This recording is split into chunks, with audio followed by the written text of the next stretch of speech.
Assalamualaikum warahmatullahi wabarakatuh.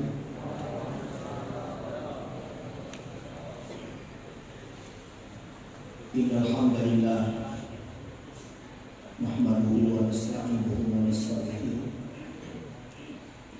wa na'udzu billahi min shururi anfusina wa min sayyiati a'malina. Man yahdihillahu fala mudilla lahu wa man yudlil fala hadiya lahu. Wassalatu wassalamu ala asyrafil anbiya'i wal mursalin sayyidina Muhammadin wa ala alihi wa ashabihi wa man tabi'ahum bi ihsanin ila yaumil qiyamah.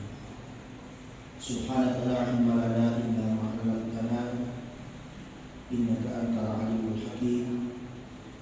Rabbi shrah li sadri wa yassir li amri wahlul 'uqdatam min lisani yafqahu qawli. Hadirin wal hadirat sidang jamaah subuh yang dimuliakan dan dirahmati Allah Subhanahu wa taala. Alhamdulillah, tidak terasa kita telah berada di ujung bulan suci Ramadan tahun ini. Semoga kita bisa mendapatkan predikat ma'alam muttaqun dengan adanya melaksanakan perintah Allah serta menjauhi segala larangan Allah. Dan memang tujuan puasa yakni membuat kita semakin dekat kepada Allah.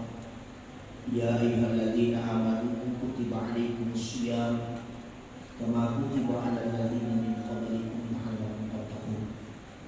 Hai orang-orang yang beriman, diwajibkan kepadamu berpuasa sebagaimana diwajibkan kepada manusia yang sebelum kamu agar kalian bertakwa. Di dalam ayat yang lain Allah Subhanahu wa taala berfirman, ya ayyuhalladzina amanu taqullaha haqqa tuqatih. Hai orang-orang yang beriman, bertakwalah kalian kepada Allah dengan sebenar-benarnya takwa. Sekarang kita harus memahami dan mengerti bahwa sebagai orang yang bertakwa itu bukan hanya sekedar mengucapkan saja bahwa saya bertakwa, tetapi sebenarnya ada hal-hal yang harus dia jaga dengan baik, sebagaimana ungkapan ulama dalam kitab Al-Bukhashi Fathul itu. Di dalamnya ada seseorang yang bernama Abu Lais. Abu Lais ini mengatakan orang yang bertakwa itu dia jaga 7 dalam dirinya.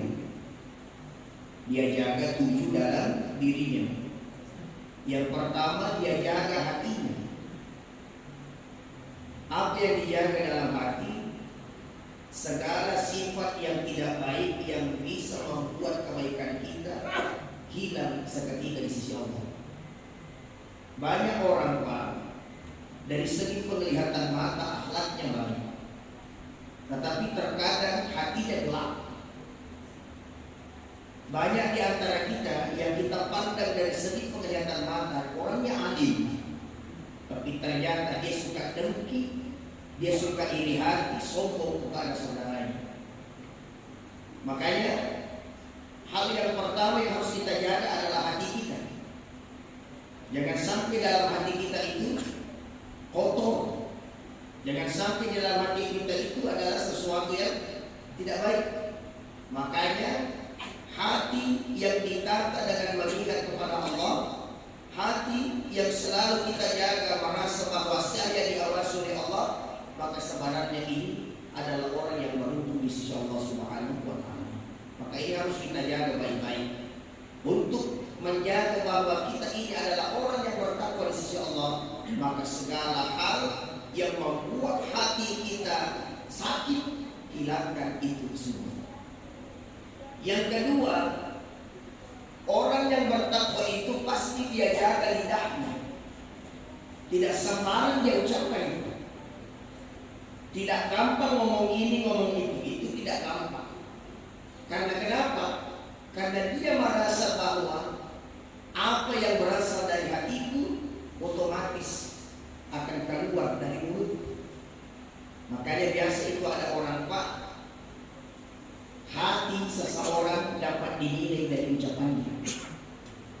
Ciri-ciri yang sangat sederhana kalau ada orang yang ketika berucap mulai dari sesuatu yang sangat kurang ajar sampai sesuatu yang sangat tidak baik, sebenarnya itu terpengaruh dalam hati yang paling dalam.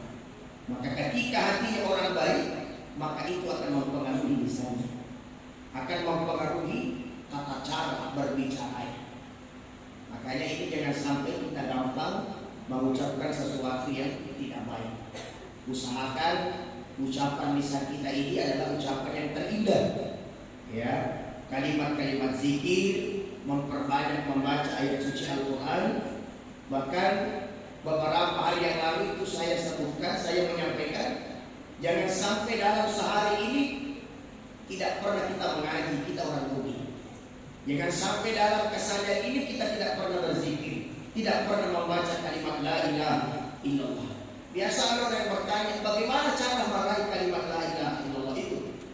Ternyata ulama memberikan penafsiran bahwa la ilaha illallah sebelum kita mencapai la ilaha illallah itu ada ucapan dalam kalimat azan, hayya 'alal falah.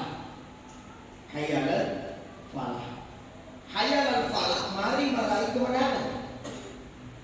Ternyata di dalam bahasa Arab ada itu al-falah, artinya petani. Hanya beda tasydid saja. Falah dan falah, satu kemenangan, satu petani. Kenapa agak sama kedengarannya? Ternyata orang yang mau mendapatkan keberhasilan, dia harus bersungguh-sungguh sebagaimana bersungguh seorang petani yang ingin meraih yang namanya kesuksesan dalam panen pertanian.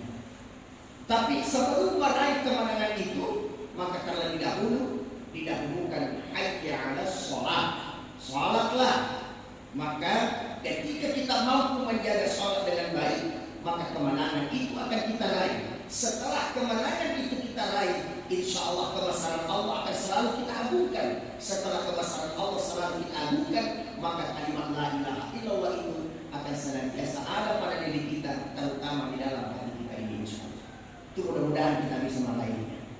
Tadi malam saya sangat senang melihat kita bersama-sama berjamaah. Alhamdulillah, sholat tarawih, sholat witir, hingga sholat lain, bahkan makan bakso itu berjamaah, masya Allah. Ini mudah-mudahan kali persaudaraan kita Allah tetap jaga dengan baik, insya Allah. Maka lisan ini kita jaga, ucapan kita ini kita jaga. Jangan sampai gara-gara mulut ini saudara kita tersinggung. Jangan sampai gara-gara mulut ini saudara kita sakit hati. Bayangkan Pak, ketika ada orang gara-gara mulut kita dia bisa sakit hati. Bayangkan, ada pernah saya dengar ungkapan bahwa siapa yang merusak hati saudaranya, dia bagaikan merusak 10 Ka'bah Allah. Bayangkan siapa yang merusak hati saudaranya, bagaikan dia merusak 10 Ka'bah Allah. Bayangkan itu satu saja Ka'bah yang ingin dihancurkan, itu bagaimana murkanya Allah kepada orang tersebut. Artinya ini dijaga baik-baik lisan kita berucap kepada saudara-saudara kita. Bapak Ibu hadirin dari muliakan Allah Subhanahu wa taala. Maka yang pertama tadi dia jaga hatinya, yang kedua dia jaga lisannya, dia jaga lidahnya, yang ketiga dia jaga penglihatannya. Ya, tidak sembarang dia lihat, tidak sembarang dia lihat. Makanya termasuk ciri-ciri orang beriman itu selalu menundukkan pandangan. Arti dari menundukkan pandangan, dia tidak terlena dengan godaan dunia. Jangan sampai kita pergi ke sana kemari tiba-tiba dapat sesuatu yang mau wow gitu loh, ya kan? Dia bilang, saya ini, aduh, tidak dilihat begini, dilihat begini. Jangan sampai itu. Saya tidak senang dengan kata-kata seperti itu. Yang jelas jalan terbaiknya orang yang beriman itu dia selalu menundukkan pandangannya. Dia tidak mau melihat sesuatu yang memang tidak bermanfaat. Dia tidak mau melihat memang sesuatu yang tidak berfaedah.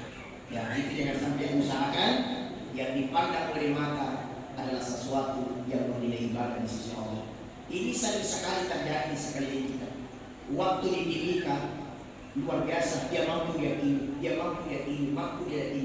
Tapi kenapa ketika dia naik ke Baitullah, besarnya Baitullah, dia tidak mampu melihat itu? Kenapa? Karena jangan sampai Allah menutup mata kita untuk melihat kebaikan karena kita terbiasa melihat sesuatu yang buruk.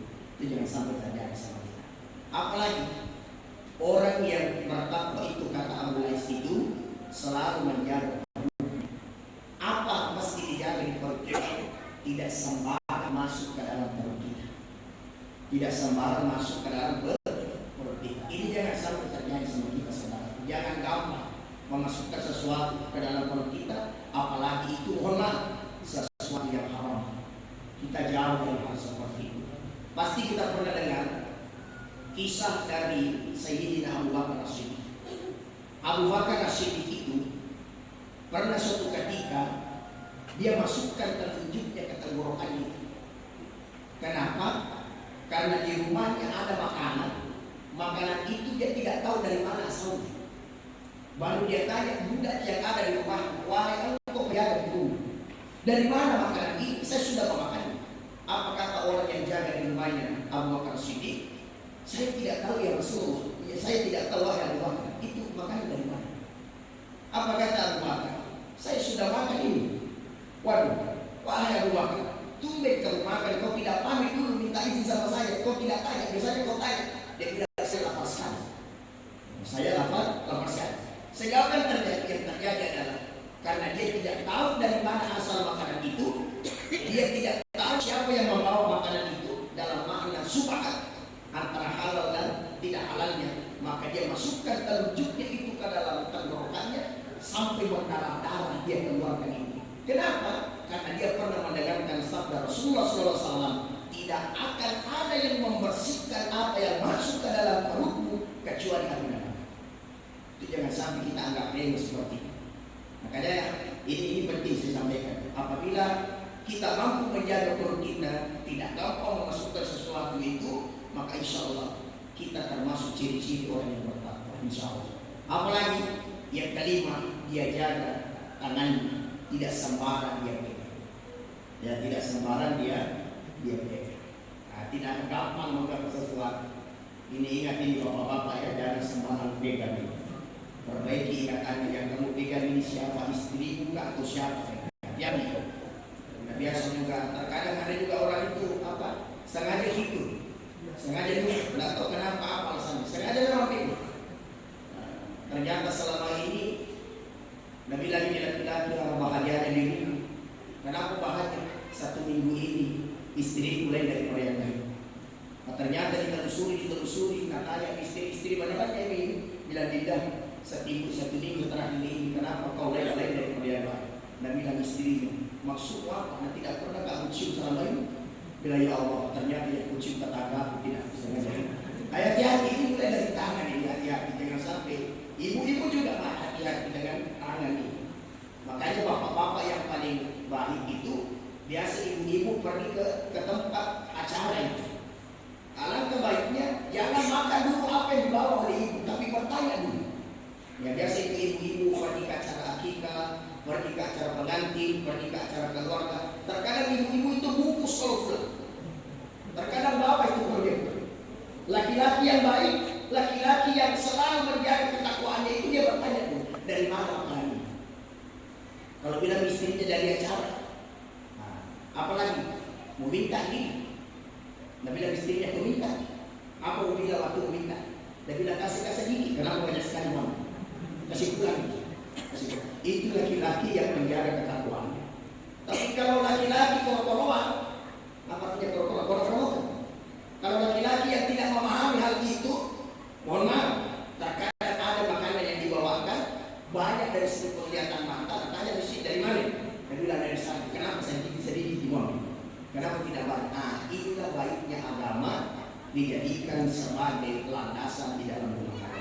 Maka jaga kanan kita ini, jangan gampang mengambil yang bukan miliknya.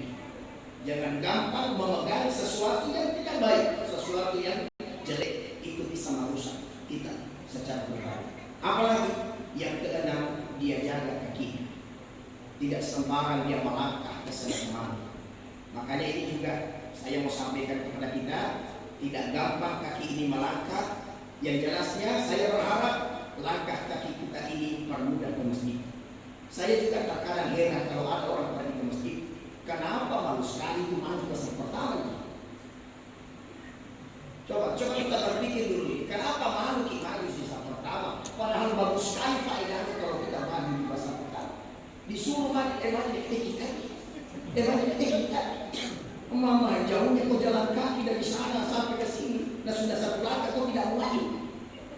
Itu tetapi tidak ada di sini, di sana di bawah. Sekali kosong di depan, kenapa kau tidak mau maju? Nah ini yang harus kita pahami. Biasa orang bertanya, seperti apa sih itu saf pertama? Jadi itu ada profesi. Yang pertama ada yang mengatakan yang dinamakan saf pertama adalah orang yang pertama kembali. Meskipun dia tidak tinggal di saf pertama, dia di tempat yang kedua, dia bagikan juga di saf pertama. Kenapa? Karena dia dipilih pertama sekali pergi ke masjid.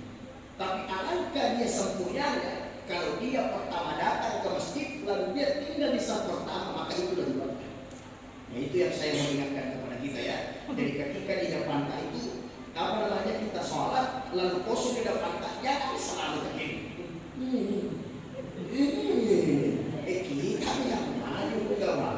Salah saya kan sudah itu. Nah ini. Jadi langkah kita ini usahakan gampang untuk ibadah. Ya, langkah untuk ibadah. Langkah untuk ibadah dan dipermudah itu Allah pasti berikan sesuatu yang baik. Coba biasakan ini melangkah ke jalan yang baik. Jangan sampai kita mampu melangkah sejauh mungkin. Ya, biasa itu saya sampaikan. Dia mampu naik sepeda dari gunung ke gunung, turun gunung naik ke gunung naik sepeda, tapi mesti dilewati. Nah ini jangan sampai langkah kaki kita banyak di tempat sia-sia, tapi di tempat ibadah kurang sekali kita melangkah. Dan yang terakhir adalah dia jaga ketaatannya kepada Allah. Ya, mohon maaf, taatnya orang bertakwa bukan hanya di dalam bulan Ramadan. Saya ulangi sekali lagi, taatnya orang bertakwa bukan hanya di dalam bulan suci Ramadan, tapi hingga di bulan Ramadan sampai kapanpun dia tetap menjaga ketaatannya kepada Allah.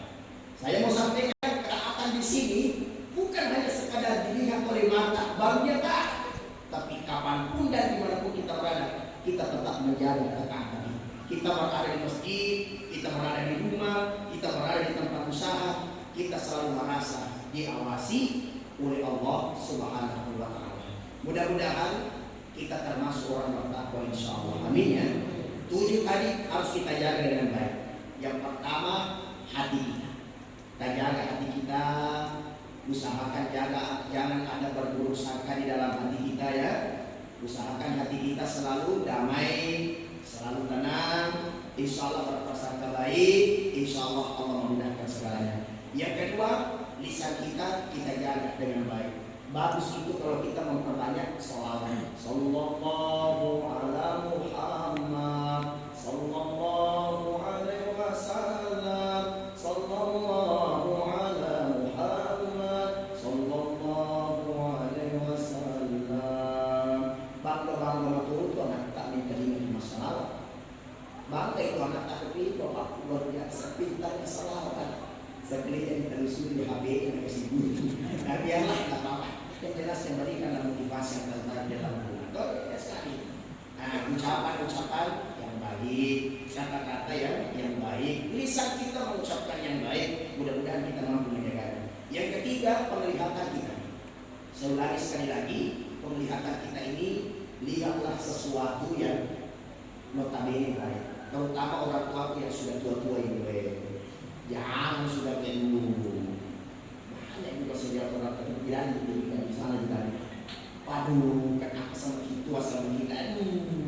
Ini jaga sesuaikan dengan kondisi yang ada. Oh, mataku saya sudah umur begini. Oh ini yang cocok dia. Ya toh ini yang cocok. 80 tahun masih bukan penglihatan di situ. Perbanyak ibadah karena ada kami itu. Dekat itu bahkan kalau kita mau merujuk ke hadisnya Nabi, baina sitil sama antara 60-70 tahun, umurnya Nabi 63 tahun. Coba bayangkan, kalau ada di sini, mohon ada di sini 62 tahun, 11 bulan, 29 hari, maka memang kecoba hari ini. Selesai apa besok itu. Kalau kita mengikuti Nabi, kita ikuti ya kan. Terkadang itu Pak, orang semakin tua sulit sekali dipandangkan kebaikan. Ya, semakin tua semakin cepat tersinggung. Kita tidak nasihati, takutnya turun azab. Kita tidak ingatkan, paling juga karena kita paham agama. Ini yang sering terjadi. Kenapa? Karena dia tidak mampu menjaga pandangan. Coba kita jaga pandangan kita, melihat yang baik, insya Allah hasilnya pun akan baik. Apalagi yang keempat, kita jaga perut kita. Sekali lagi, jaga perut kita. Halal thayyibah. Makanya di ayat itu disampaikan, ya ayuhan nas kulu mimma fil ardi halalan thayyibah. Makanlah yang ada di dunia ini yang halal terus yang baik. Ya, artinya halal terus baik. Meskipun halal, kalau kesehatanmu tidak cocok, jangan kau makan.